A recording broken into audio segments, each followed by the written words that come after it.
Parole de Montois, jamais on n'a vu une fin de combat comme ça. Dans un premier temps, pourtant, tout s'est déroulé dans la plus pure tradition. C'est sur le coup de 13 h, lorsque la bête a trépassé, que de nouveaux éléments sont venus s'ajouter. Une cérémonie de la tradition séculière, c'est son nom, ou comme par enchantement, ce n'est pas un mais 3 Saint-Georges accompagnés de 4 dragons qui se sont retrouvés dans l'arène. Exceptionnel mais à la fois normal, car ce n'est pas à chaque ducasse que l'on célèbre l'entrée dans un nouveau millénaire.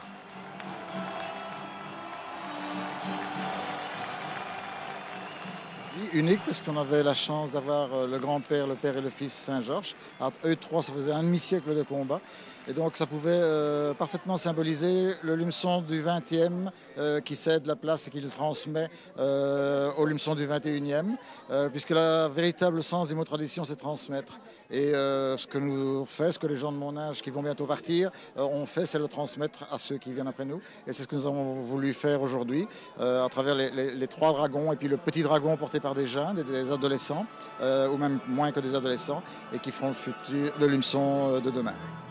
3 Saint-Georges et 4 dragons très vite rejoints dans l'arène par 2 jeunes demoiselles.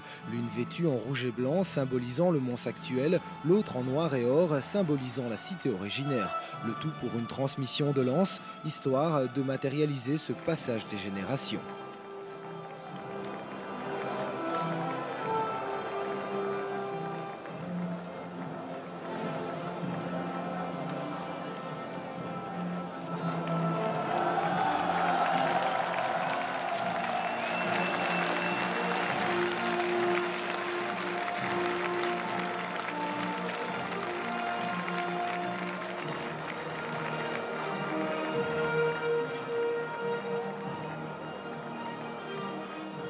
Le moment est fort, puissant, rempli d'émotions.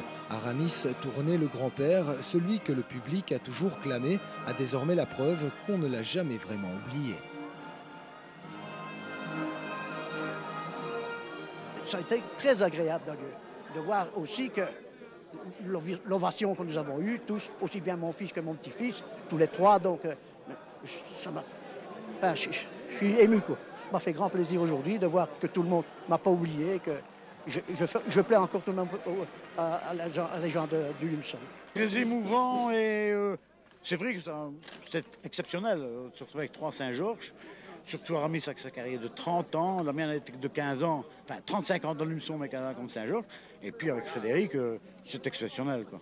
Aucun couac, à part ici un petit incident technique, on va dire ça comme ça. Enfin, des imbéciles, il y en a partout.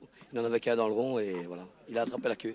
On avait demandé à la foule justement de rester calme à la fin de ce combat. Est-ce que vous êtes satisfait du comportement de la foule à l'occasion de cette cérémonie? Je vais vous dire, ici on est 40 et quelques acteurs pour faire le combat. Mais si le public, des 6 000 à 7 000 personnes, si pas plus qu'il y a derrière, ne sont pas là, non, on ne sert à rien. Mais le public est toujours là et je les remercie encore une fois. Un public totalement comblé, car en effet ce n'est pas tous les ans que l'on a 20 minutes de spectacle en plus. Et justement il fallait bien en profiter, car désormais un Vlacoupou s'entend. Je crois que les cérémonies de ce genre, elles doivent rester exceptionnelles, sinon elles n'ont pas de sens. Pour ce qui est le lumeçon, il évolue, il continuera certainement à évoluer, mais je ne crois pas dans ce genre de domaine de grande révolution. On est arrivé cette année à un équilibre des couleurs que je crois tout à fait impeccable. Donc il faudra, comme d'habitude, corriger, améliorer, mais je ne pense pas qu'il faut, en tout cas dans les prochaines années, faire de vraies révolutions. Une pensée toutefois pour le pauvre Frédéric Tourné, alors qu'il se trouvait au centre de l'arène pour saluer un siècle de doudou. Il ignorait encore que son nouveau destrier Wimbron venait de décéder après avoir abandonné la procession. De violentes coliques fatales à ce majestueux cheval frison qui n'aura pu goûter aux joies de son premier combat.